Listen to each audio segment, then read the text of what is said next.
Hello, Sagittarius. Welcome to your reading here on Dove and Serpent Tarot. My name is Paul. Thank you so much for letting me read for you. If you're watching this reading was meant to find you. Please hit the like button, leave a comment. Consider subscribing to the channel, especially if this reading resonates with you. If there is anything you would like me to pray over or meditate upon or send positive energy toward, please let me know.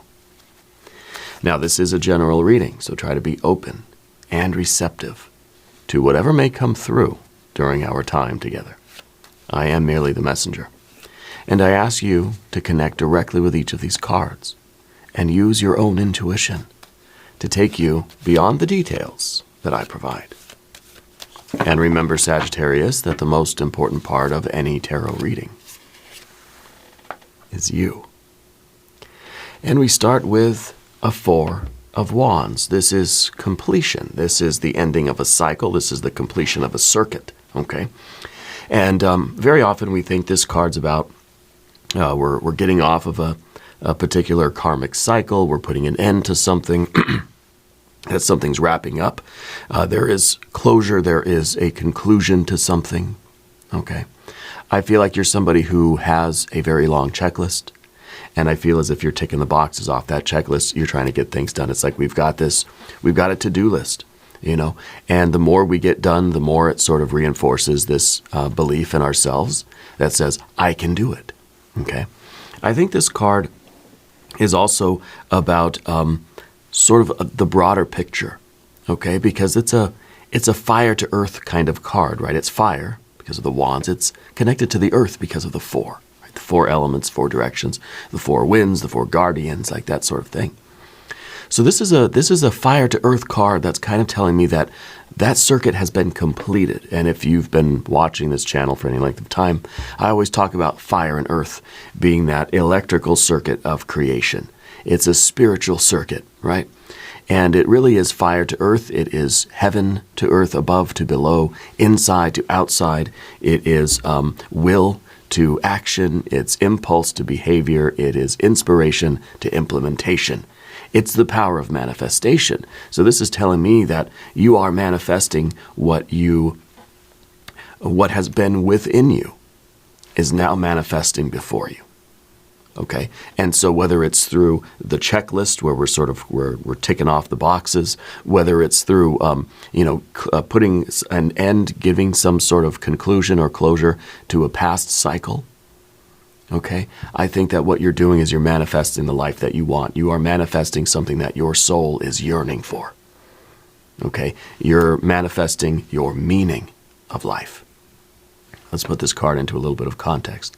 It's kind of some heavy energy already, right? But let's see what else we've got here.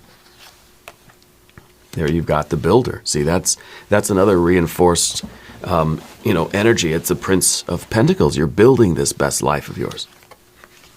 We have a Two of Pentacles. We have a Prince. See, now we've got the water energy.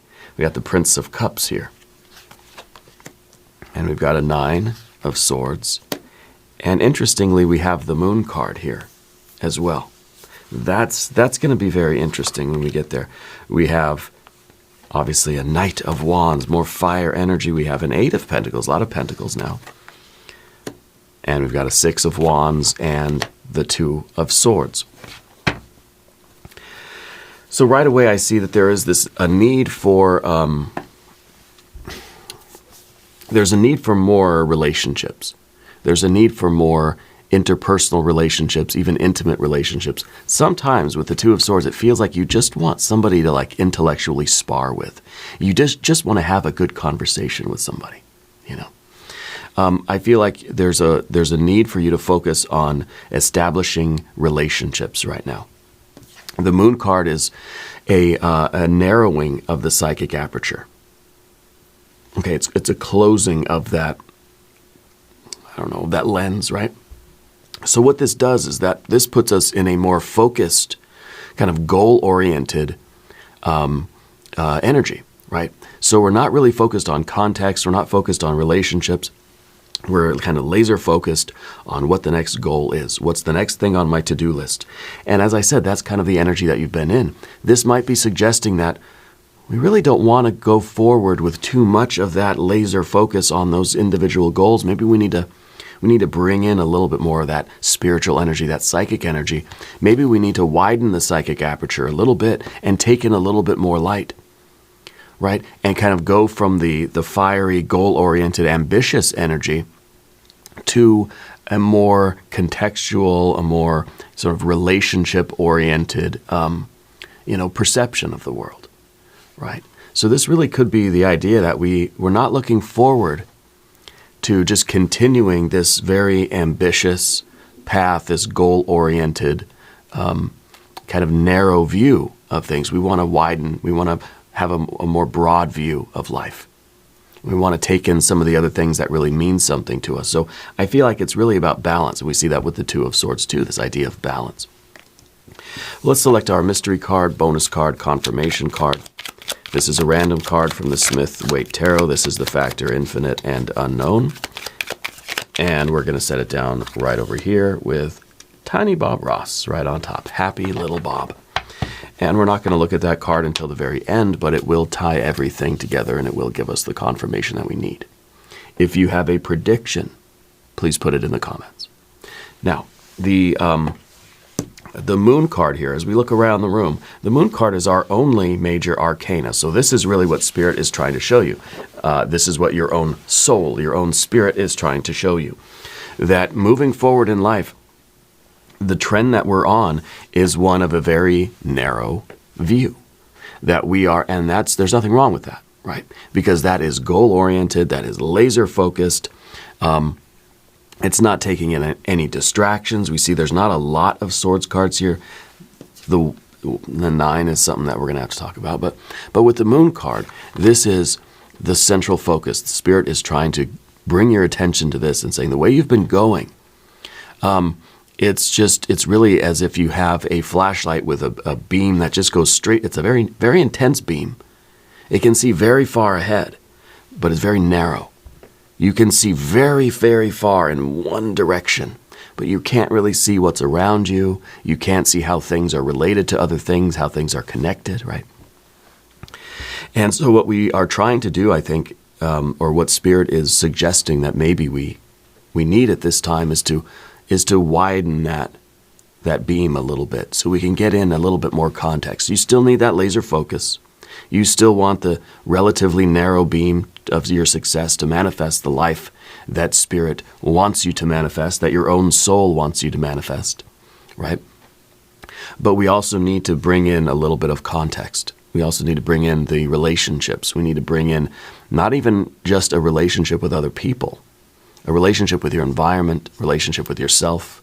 In a way, it's kind of it's almost this idea of deceleration a little bit as a temporary adjustment to achieve a little bit more balance. We're not stopping the car by any means, but maybe we just slow down a little bit so we can take in some of the scenery. Maybe we realize that we do want some relational stimulation, whether it's through romantic stuff or friendships or just having very kind of passionate or intellectual, heated discussions with people about things we care about. It's kind of here, you're in a dark, scary forest. And it's going to continue to be a dark, scary forest unless we bring in some of that light, unless we bring in some of the, unless we bring in some friends, some family members, some good times, a little bit of joy. And that's the one thing we do see missing here is very much of the water energy. We have the major arcana. We certainly have fire, fire, fire. A little bit of water. The water's back here. We have our air. And then, of course, we have our earth, earth, and earth. So fire and earth is the main thing, right? Because we have 1, 2, 3 fires, and we have 1, 2, 3 earth cards. Okay, so that is, again, kind of a confirmation that it really is this intense power of manifestation right now, that you are manifesting the kind of life you want. Basically, you're achieving your goals. Okay, and I think that the Knight of Cups in your background here is saying that these are very authentic goals for you. You're living the life that's your soul, your spirit, the great spirit in the sky, whatever, wants you to live. okay? That you are being true to yourself, that there is that meaning and purpose inside of you, and that's what is driving you, okay? And so this is an absolutely wonderful way to move forward, that you are then kind of laser focused on getting these things done, doing this, expressing yourself, and building this life. The only real issue, I think, is that you're feeling in a way that you might be building an isolating, like a dark, scary forest around you. That you're building your own kind of tower, your own hermitage, through this life. And so there really is just this message from Spirit that says, adjust a little bit. Slow down just a little bit to take in the context, okay? And Nine of Swords, it's right up above you, right? It's kind of raining down on you. And it might be this feeling you have that, like, disaster is always about to strike. Could you imagine if you're living your life, and you're standing in a room, and in the ceiling there are just a bunch of knives dangling by little thin threads above your head? That would cause anybody a tremendous amount of anxiety, right? We would want to get anywhere but here. Because any minute, one of those little threads could snap, and that knife's going to come down. And that's kind of what this card is like. It's this perception, this sense of always being in danger. That something at any minute is going to come and snatch it all away, right? And that what that usually does, it makes us more covetous of our own accomplishments. And we get even more of that narrow focus. So I'm trying not to look at context now. I'm just trying to look at what I got to do, what's right in front of me. And that's what I'm going to do, and I'm going to get really good at doing that, okay? And so we have the narrowing of that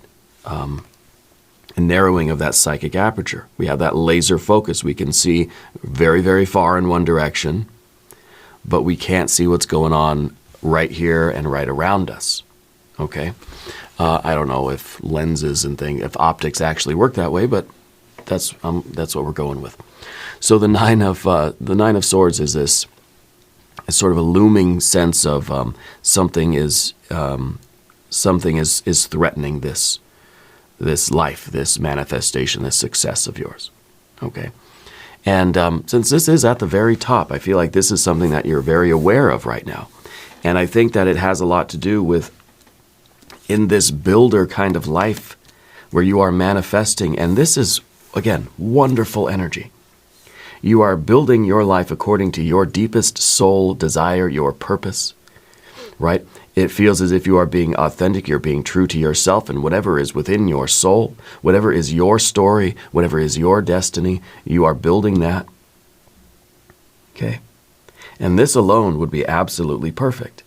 But because we have the Nine of Swords, I feel like there's an awareness that something's sort of not necessarily missing, but there's something that is, there's something that scares us and we're not really sure what it is, the metaphor is that there's just these knives hanging up above me, and I don't know if any one of them are going to snap off and cut me up, And it's something out of a horror movie, right? And so we imagine what that kind of stress or anxiety would be like. And you've got the Two of Pentacles underneath here. Inside of you, there is this underlying knowledge inside of you that, okay, something has to change here. I can't just stand here and keep doing. How am I expected to focus on my work if this danger is looming above me anyway? So something obviously has to change.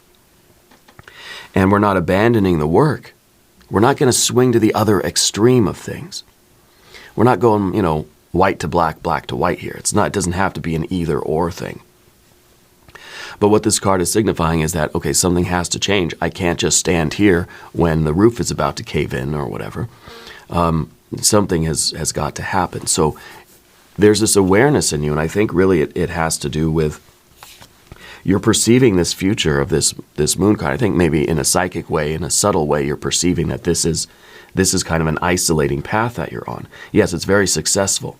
You are manifesting your purpose in life, right? You are doing your will. You are giving your gift to the world. You're manifesting this purpose and this destiny of yours. But there is this subtle awareness that you're sort of creating an isolation, that you are sequestering yourself maybe unintentionally. Okay, so there's that, and this has been sort of a common theme for you. A lot of readings that we have for Sagittarius say you got to slow down a little bit. You've got to learn to just sort of enjoy the roses, smell the roses, enjoy the fruits of your labor, because otherwise we're very, very successful, but as they say, it's lonely at the top, right? So I think that this is kind of a psychic pain that you're feeling with the Nine of Swords, and I think it really is because we need to focus more on relationships with ourselves, with our souls, with our friends, our family, our pets, our plants, our people, with our bodies, with our own minds, our own hearts, with the world around us, with nature, right, with other people. It's not very often that I kind of encourage you to go find some drama with somebody, I don't really mean that, but, involve yourself in other people's lives a little bit. Show an interest in what other people are doing, just to broaden your psychic aperture, just to widen that lens, take in the context, take in the relationships, okay, as a way to sort of balance out your intense, almost hermit-like focus on what you've been building. Okay. You're still building, right? But now we're focusing a little bit on, okay, maybe I need to start building the context of this life that you're building. We don't want to neglect the very important parts of life, the relationships, the joy, the sort of those entanglements with other people that you care about, that you choose to become involved with. Everybody wants to avoid the entanglement, right? But if we really care about people, we're going to be intertwined in their life. We're going to be wrapped up in some of their drama, just as they are wrapped up in ours, in a healthy way, in a supportive way, in a way that is going to be beneficial. It's going to lead to growth. It's going to be the kind of the dialectic, right? It's going to be a point, counterpoint, and a transcendent point. So it's not just we're getting involved in other people's drama as a way to distract ourselves or because of some kind of morbid fascination, but because it's going to be better for us and better for the other person, because there's love there, there's nurturing energy. So I think that really the moon card here is that awareness that the way things are going now is going to lead to isolation for you. Yeah, you'll be very successful, but we need the relationships, we need the context, we need some other people with us out in this dark, scary forest. Yeah. We've got to be able to shine the light on other things around us so we can see, maybe it's not so dark and scary. Maybe there are a lot of wonderful, beautiful things to look at, and there are a lot of wonderful people, and there are other things to do, and there's a way, because otherwise all of this success, what is it really for? Okay? All of what you are building, it's like you're building that tower. We have to think of the rest of the town, the rest of the realm. You need other relationships and that sort of thing. By the way, if you haven't subscribed to the channel yet, please do. It is totally free, it doesn't cost anything, and it really supports me and my family, and I appreciate that very much. So your general energy, you are mobilizing your energy. This is a Knight of Wands. You're ready to go. You're flying forward so fast that we don't really have time to look at the scenery or smell the roses or to just kind of sit and enjoy the clouds going by as we sip on a cold cup of tea or something, right? So this is, and this is very, very good energy again. The mobilizing of our creative energy. This is kind of like the card that even though we don't want to, something prompts us, motivates us. We're up, we're doing, we're moving. It's kind of like me. I'm laying in bed. I don't want to get out of bed. But I hear my daughter, call for me from the other room, and I'm up and I'm going. There's no hesitation or, any kind of situation like that where we don't really, we would prefer to just be relaxing, right? But something in us motivates us, and we mobilize this potential energy that we have, and now it is going full speed ahead. Full speed ahead in this kind of context where you are building this life. You're accomplishing your goals. You're checking things off your checklist. And, I think that you are you're following your will. You are being authentic. You are living your dream, living your purpose. Okay? And no, it's not always pleasant. It's almost as if we are obligated to live the life that is our deepest, truest kind of soul message, who we truly are, right? And so you're very motivated by that. And now we come to the card of sort of slowing down a little bit of that Eight of Pentacles, a little bit of patience, yeah, a little bit of slowing down, a little bit of working on building perhaps a stronger network, a stronger foundation, putting down real roots in life, you know. So I think that it's about nurturing and focusing on the strength of your bonds. Again, people, places, things, right? Your pets, your plants, everything. The context of your life, right? Think about how much stronger or taller and how much more fruit we could bear if we had the right context, the right soil, the right water, the right air, the right amount of sunlight, right, and darkness, of the right balance of sort of the extroversion and the introversion, right? In the right context, I think that everything is going to grow so much more robust. Yeah. So this is in the position of your environment. Obviously, this is in the position of your relationships, relating to the world with patience, right? Having time for your people, having time for yourself. This is about body awareness. This is about literally being in close proximity, physical proximity with other people, being next to someone, right? And just feeling that sort of feeling somebody else's aura, you know, kind of right up against your aura. Yeah. And this is friendship. This is even strangers. It's just about being present and focusing on the context.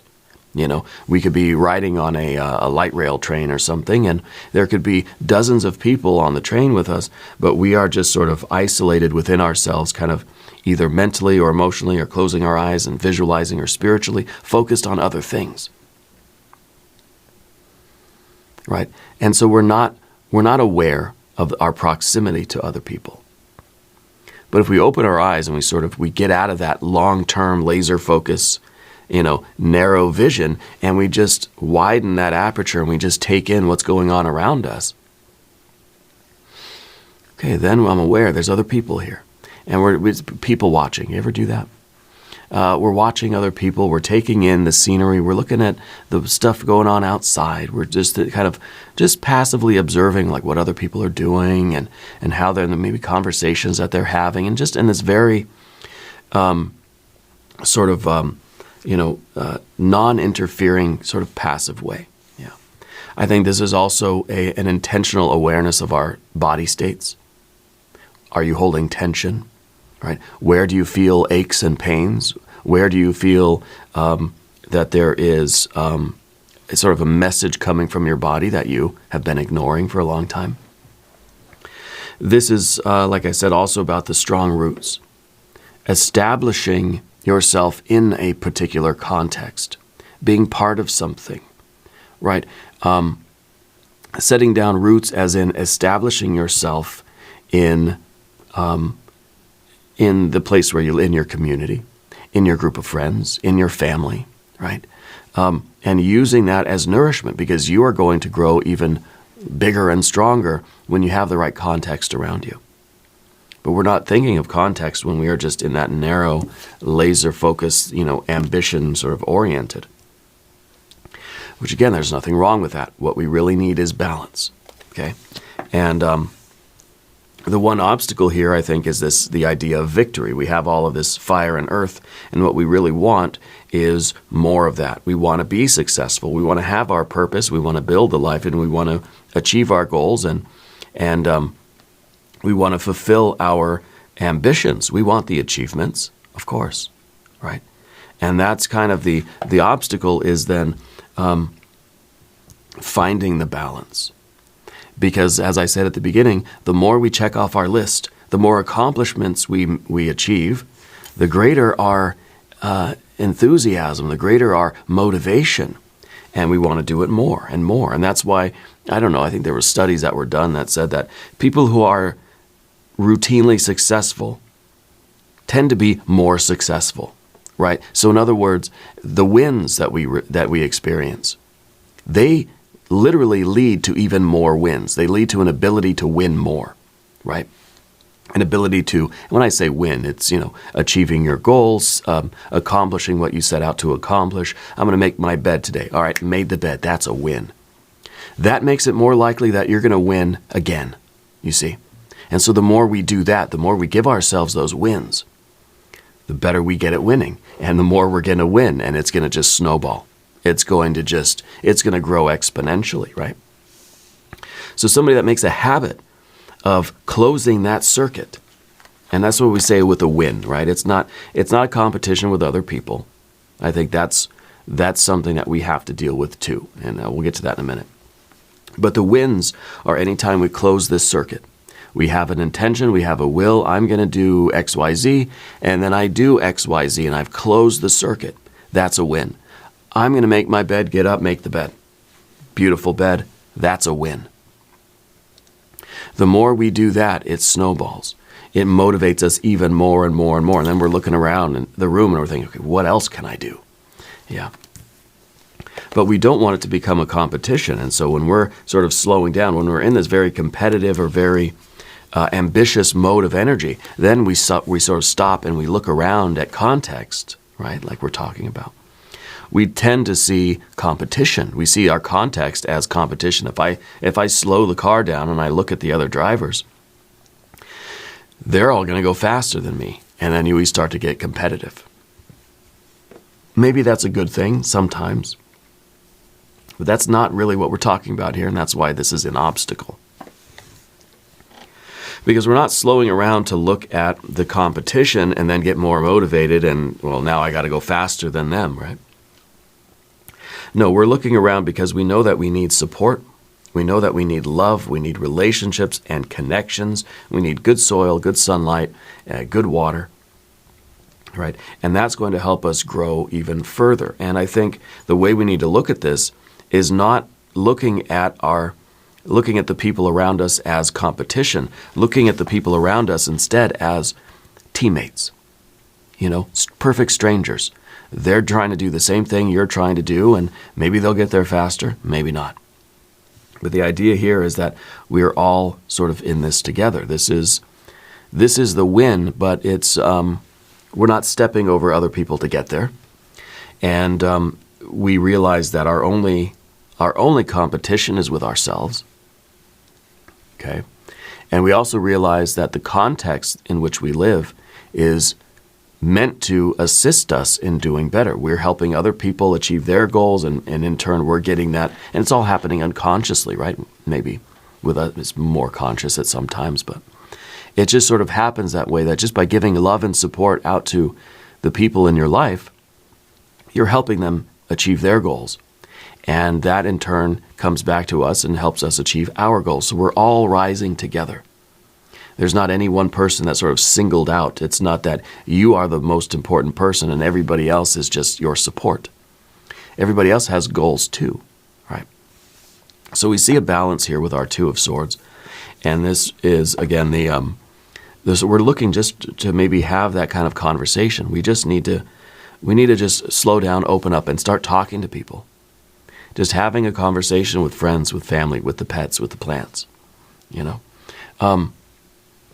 And I think the balance between the intense long-term laser focus, I got my eyes on the prize sort of energy versus I'm just going to sort of open up the broader sort of light spectrum or whatever here. I'm going to use the wider lens. I'm going to take more energy in. I'm going to take more data in, and I'm going to realize how I relate to everybody and everything around me. Right? There's a balance between these two, and it really, and we fluctuate between the two. We fluctuate between that laser focus, and we sort of fluctuate to those periods of time in our life where we're just kind of floating a little bit, and we're taking everything in. Yeah. And this is about that balance. Okay. And this is, I think, something that Spirit is saying to you right now, that we need that, because the way we're going forward here, it's been too narrowly focused, too long-term focused. And when I say long-term, it's basically we can see how this goal, this goal, this goal, everything is a chain of events that lead in a particular direction. And that is all we can see. We can't see our peripheral vision is sort of, it's not there, right? And so that's what we're being recommended, I guess. It's the dilation of our third eye, right? You have these pinpoint pupils in your third eye, and yeah, you can see way far into the distance, but only in a narrow band. We dilate that third eye, and then we sort of take in everything that's around us. Maybe I can't see so far down the road, but I'm just appreciating what's here right now. Yeah. Let's look at our mystery card. This is a very interesting reading for you. I don't know what this is going to be. I want to say it's going to be a 6 of something other than wands, I guess. If you have a prediction, please put it in the comments. It's the 8 of Pentacles. So it's still with this, it's another one of these. Same thing here. And so I believe that this is a reinforcement of it's an echoing of what we were talking about. That the real miracle of life is the context. Is appreciating context, putting ourselves maybe in the background and being of service, right? And so, it really brings to mind, I say this very often, it's not about what we're doing, but about how and why. Or put in another way, it's not about what we're doing, but how we are doing it in service of something greater, something internal, our own sort of spiritual will, or the message of our own, the purpose of our own souls. Okay. So I think that this is really, this is us nurturing nurturing the context, putting ourselves in the background a little bit, and letting other things sort of come forward and make themselves known, and showing interest in other people, showing interest in other things. When we're in a conversation, is it just me talking, kind of like now? It's just me talking, right? But then in the rest of my daily life, I don't really talk very much. You may think that's weird because I feel pretty talkative in these readings. But in the rest of my personal life, I don't talk a lot. I try to listen more. I try to hear what other people are saying. I try to take in the sights and the sounds around me. And I feel like that's kind of what it's like for you, or what it needs to be. When you're working, you're focused, you're thinking long term, you're thinking this goal, and everything is, we're very focused. But then maybe in your personal life, or when you're not at the office or sitting at your desk or in your studio, you can sort of switch to the other mode. You can switch to this mode of context. Now I'm just one element of the larger picture, and I can see how everything's relating, and I can just let other things come forward, and I can watch it and interact with it and stuff, rather than really the movie just being about us, a tight shot on us, and that's it. That's the movie, right? Rather than maybe there's a movie, there is no main character. It's just a movie. It's just a scene of things happening, right? I'm sure there's a movie like that. If not, maybe I'll make it. Because I feel like that's really, that's an important shift, an important switch for us to be able to flip. Yeah, and maybe that Two of Swords is saying we need to learn how to flip that switch. Yeah. Anyway, we're going to do an extended reading. We're going to do a hexagram from the Jing. We'll do some oracle cards. Click on the link in the corner. There's a link down below too. New readings for Sagittarius, Wednesdays and Sundays. Be sure to watch both readings. If you haven't subscribed yet, please do. It is totally free. It doesn't cost anything. Leave a comment and let me know where in the world you're watching from. I want you to know that you're the most important part of Dove and Serpent Tarot. I thank you and I love you. And we're all in this together.